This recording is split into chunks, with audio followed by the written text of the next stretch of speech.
Hai hai hai, kembali lagi bersama admin yang gak jelas. Kadang muncul, kadang hilang, ya kan? Nah, kali ini admin akan membahas alur cerita momen dimana Yu Hao akan mengakui Dai Hao sebagai ayahnya di depan umum.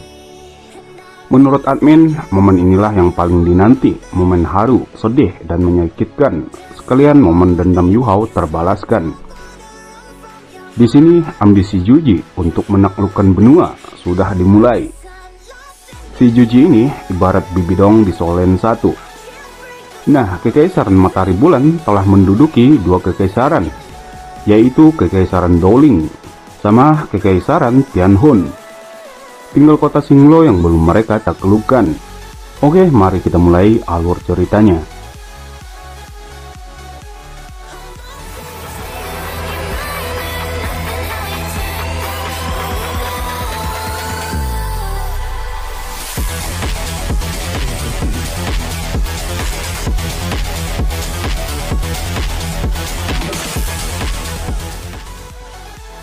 Alur cerita bermula ketika Kekaisaran Matahari Bulan di bawah pimpinan Zuzi dan Kong Deming akan menyerbu tembok kota Xinglo. Sementara itu di tembok kota Xinglo, Kaisar Su Jiawei dan Dai Hao berdiri berdampingan.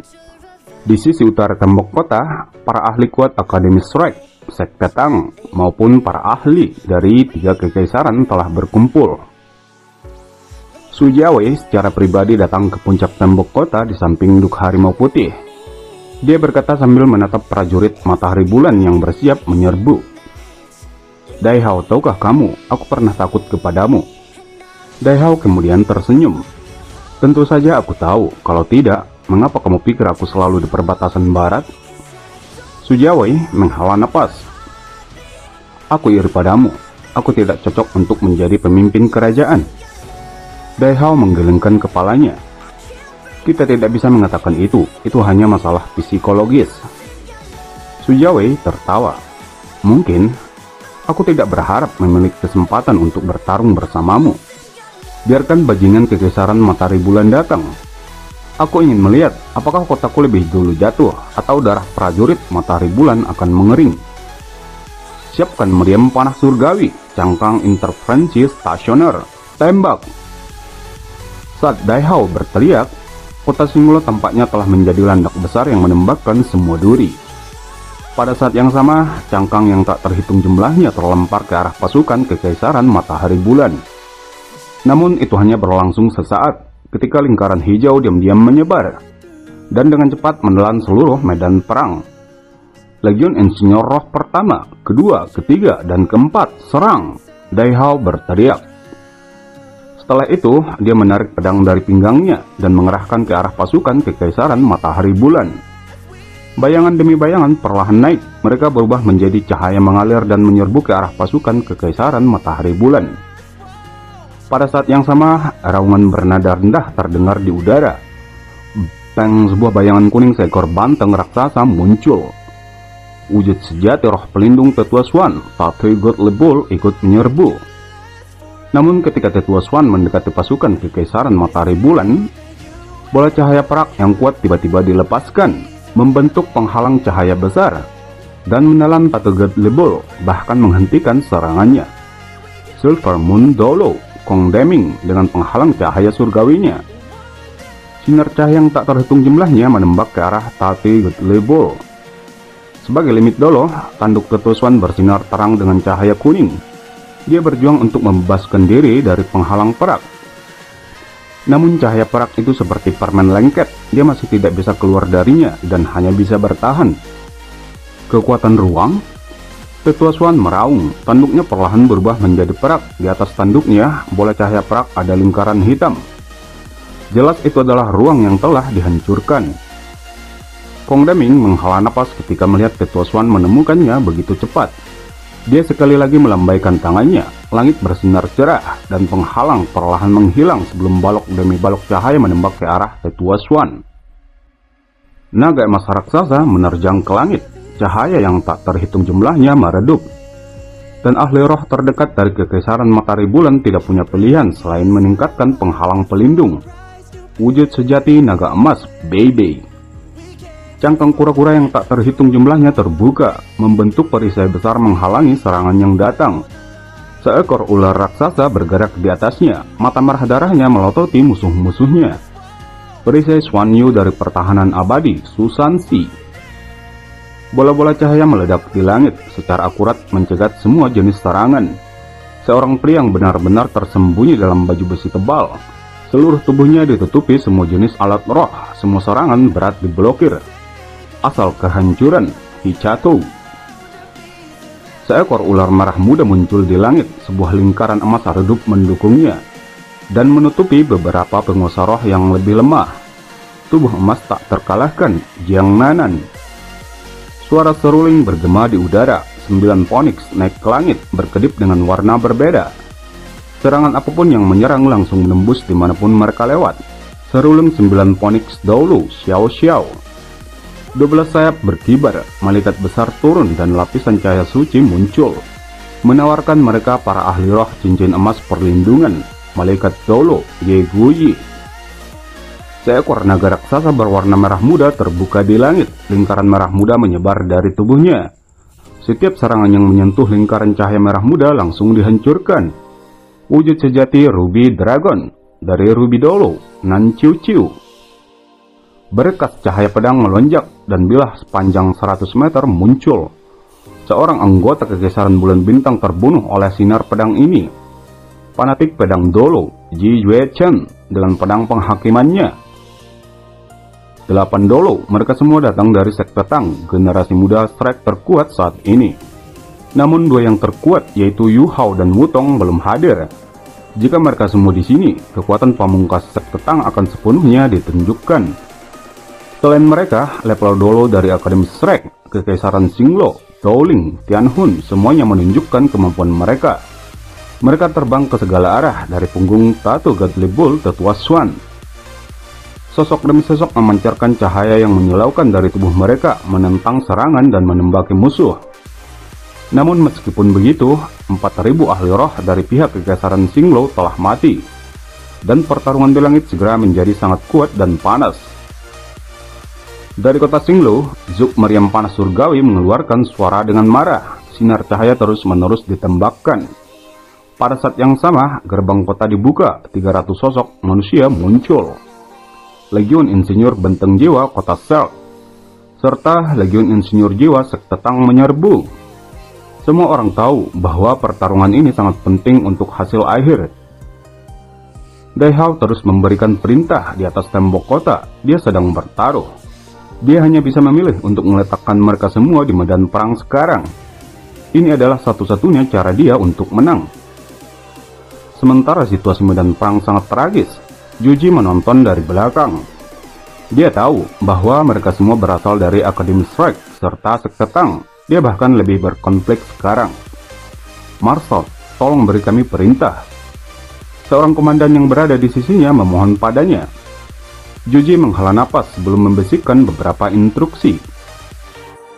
Karena pertempuran baru saja dimulai, para master jiwa dan insinyur jiwa di kedua sisi berada dalam kondisi terbaik mereka. Mereka masih bisa habis-habisan satu sama lain. Namun pada akhirnya, pasukan insinyur jiwa Kekaisaran Matahari Bulan masih merupakan kelompok paling kuat. Beberapa orang akan jatuh dari langit dengan setiap serangan yang mereka luncurkan. Tubuh Kong Deming terus-menerus memancarkan cahaya perak yang kuat ketika dia menjatuhkan Tetua Swan dari pasukan insinyur jiwa Kekaisaran Matahari Bulan. Pada saat yang sama, cahaya misterius melonjak dari belakangnya, menyapu medan perang dengan cara membabi buta, sehingga membuat para master jiwa dari kerajaan Xinglo melemah. Ya, itu adalah cahaya melemahkan dari alat roh kelas 9. Detik berikutnya, sebuah cahaya warna berbeda melonjak lagi, menyapu pasukan insinyur roh Kekaisaran Matahari Bulan yang membuat mereka semakin kuat. Kedua sinar jiwa kelas 9 ini mampu mengubah situasi di medan perang dengan melemahkan lawan dan menguatkan mereka. Jelas bahwa Kekaisaran Matahari Bulan berada di atas angin. Selain itu, mereka juga telah memasang beberapa area penyebaran alat roh lainnya.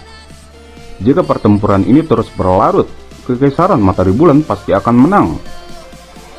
Sekarang jelas bahwa Kekaisaran Xinglo telah kehilangan pertempuran di udara. Sementara itu, pertempuran di tanah, meja-meja perlahan dibalikkan saat Kekaisaran Matahari Bulan mulai menguasai pertempuran di sana. Di tembok kota, Dai Hao menutup matanya. Serangan kejutan tidak lagi memiliki efek jika lawanmu memiliki keunggulan mutlak. Dia menghela napas panjang ketika dia berpikir sendiri bagaimana nasib telah menipunya sekali lagi. Kekaisaran Xinglo tidak lagi memiliki kekuatan yang cukup untuk mempertahankan diri. Tanpa bala bantuan dan dukungan dari Akademi Strike, mereka tidak akan pernah bisa memegang tanah yang tersisa. Sudah terlambat, mungkin sudah berakhir. Su Jiawei meletakkan tangannya di bahu Dai Hao. Untuk beberapa alasan yang aneh, dia sebenarnya tersenyum sekarang. Yang mulia, aku minta maaf. Aku tidak berhasil melindungi kesempatan terakhir kita untuk mempertahankan Kekaisaran Xinglo. Air mata mulai mengalir di mata Dai Hao. Su Jiawei menggelengkan kepalanya. Aku tahu hari ini akhirnya akan datang. Sepertinya Kekaisaran Matahari Bulan tidak akan membiarkan kita berdua pergi. Mari tarik pasukan kita untuk mundur. Terlepas dari hasilnya, kita tidak boleh membiarkan darah talenta dari Akademi Strike dan Sekte Tang mengalir karena pertempuran ini. Dai Hao mengangguk tanpa suara. Dia tahu selama Akademi Strike dan Sekte Tang masih ada, 3 kerajaan asli dari benua Dolo masih memiliki harapan. Kemudian Dai Hao menggertakkan gigi dan berteriak, "Mundur!" Sinyal untuk mundur segera dirilis di atas kota Xinglo. Sepertinya perang ini akan segera berakhir. Ini berarti bahwa benua itu akhirnya akan disatukan oleh satu kerajaan. Tetua Xuan menghela napas ketika dia berubah kembali menjadi wujud manusia. Dia melototi Kong Deming yang tak terlalu jauh darinya. Kita tidak berhasil memutuskan siapa yang lebih kuat di antara kita. Jika bukan karena akademi, aku benar-benar ingin tahu kekuatan apa yang dimiliki oleh seorang insinyur roh kelas 10. Kita akan punya banyak waktu untuk itu di masa depan. Kong Deming menjawab dengan jelas. Kamu bisa memberitahu orang-orang untuk berhenti bertarung sekarang. Tetua Xuan mengangguk dan segera memberikan instruksi untuk mundur. Sementara itu, Zhu Zi langsung terbang ke garis depan di bawah perlindungan penjaga pribadinya. Dia sudah terlalu lama menunggu saat ini. Dia tidak hanya ingin menaklukkan seluruh benua, tetapi dia juga ingin membalas dendam yang telah lama dinantikannya. Sampaikan perintahku, aku ingin kerajaan Xinglo untuk menyerah. Juga aku ingin mereka memberikan kita duk harimau putih. Kong Deming menatap Zhu Zi saat dia mengungkapkan senyum tipis sebelum mengangguk. Segera, sebuah suara perintah diproyeksikan. Perintah Permaisuri Dewi Perang. Selama Kekaisaran Xinglo menyerah dan menyerahkan duk harimau putih Dai Hao, Kekaisaran Matahari Bulan akan menunjukkan belas kasihan. Namun, jika Kekaisaran Xinglo berani membentuk perlawanan, kami akan membantai setiap orang di kota. Su Jiawei berdiri di atas tembok kota, menundukkan kepalanya dan tetap diam. Kakak Dai, aku pasti akan menemanimu ketika aku bergabung denganmu di neraka.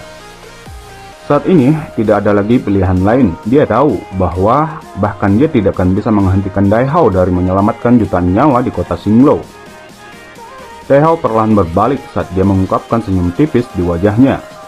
Aku, Dai Hao, telah menghabiskan hidupku di medan perang dengan loyal untuk kerajaan kita. Hari ini, tidak ada alasan mengapa aku tidak akan memberikan hidupku untuk jutaan nyawa Kekaisaran Xinglo. Namun sebelum tubuhnya melompat ke udara, Dai Loli tiba-tiba menerkam dan memeluknya erat-erat. Tidak, ayah, kamu tidak bisa pergi. Dai Hao menghela napas lembut dan membelai kepalanya. Putraku yang bodoh, tidak perlu bagimu untuk menghentikanku. Jangan membuat keluarga kita terlihat buruk. Yao Hong, tarik dia. Yao Hong segera melangkah saat dia menyeret Dai Loli menjauh. Dai Huabin juga datang membantu Yao Hong mengendalikan saudaranya.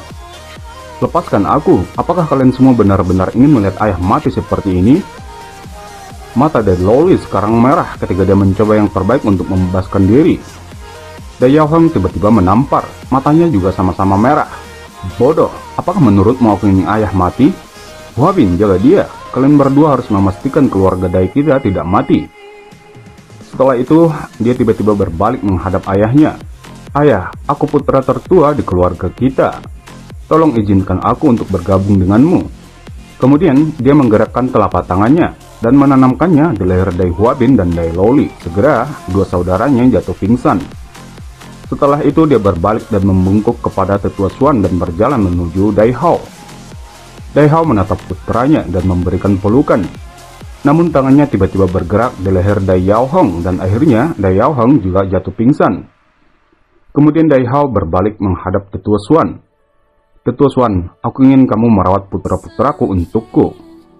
Tetua Xuan menghela napas. Kamu dapat yakin bahwa selama kota Shrek masih ada, aku tidak akan membiarkan siapapun menyakiti mereka. Baik, setelah mendengar janji Tetua Xuan, Dai Hao tampaknya tidak khawatir lagi. Dia melompat ke atas dan melepaskan lolongan memakakkan telinga sambil merobek baju besinya. Duk Harimau Putih ada di sini, datang dan ambil hidupku jika kamu berani. Sementara itu, di bawah perlindungan Legiun Ahli Roh Kekaisaran Matahari Bulan, Juji perlahan terbang maju. Kong Deming yang berdiri di sisinya juga sama gembiranya. Karena kedua belah pihak tidak terlalu berjauhan, tidak butuh waktu lama, tubuh Dai Hao telah disinari cahaya perak dan menariknya ke arah Juji. Kamu adalah permaisuri Dewa Perang Kekaisaran Matahari Bulan? Dai Hao bertanya dengan dingin. Juji mengangguk dan berkata, itu benar, apakah kamu Dai Hao Duk Harimau Putih? Tidak akan ada Dai Hao lain di dunia ini. Dai Hao menjawab dengan dingin. Juji menarik napas dalam-dalam dan bertanya, apakah kamu masih ingat bagaimana kamu membawa pasukanmu untuk menyerang kota-kota di dekat perbatasan Kekaisaran Matahari Bulan dan membunuh orang-orang kami? Dai Hao berbicara dengan jelas. Aku menghabiskan seluruh hidupku di medan perang dan telah membunuh banyak musuh. Bagaimana aku bisa mengingat siapa yang telah aku bunuh? Selalu ada korban di medan perang. Air mata mulai mengalir di wajah Juji saat dia berkata, namun kamu adalah orang yang membunuh ayahku saat itu. Ayahku hanyalah seorang warga biasa dan seorang koki. Ayahku tidak pernah kembali setelah hari yang menentukan itu. Ibuku menangis sampai mati tidak lama setelah ayahku mati. Dan aku menjadi yatim piatu. Dai Hao membeku lalu bertanya, jadi kamu datang jauh-jauh ke sini untuk membalas dendam padaku? Juji mengangguk dan menjawab dengan penuh kebencian. Karena kebencian inilah aku berhasil bertahan dengan segala hal dalam hidupku sampai sekarang. Hari ini kamu akan kehilangan semua yang kamu miliki. Aku ingin menggunakan darah dan jiwamu untuk memberkati roh kedua orang tuaku. Setelah mendengar kata-kata marah Juji, Dai Hao meledak menjadi tawa yang tak terduga. Selalu ada korban dalam perang. Kamu hanyalah satu dari jutaan orang yang ingin membunuhku. Silahkan dan balas dendam. Apa yang kamu tunggu? Kepalaku tepat di depanmu. Ambillah sesuai keinginanmu. Tiba-tiba, niat membunuh yang kuat terbentuk di mata Juji. Namun saat dia menarik pedangnya dan mempersiapkan diri untuk membuat tikaman terakhir, tiba-tiba raungan memakakkan telinga bergema di langit.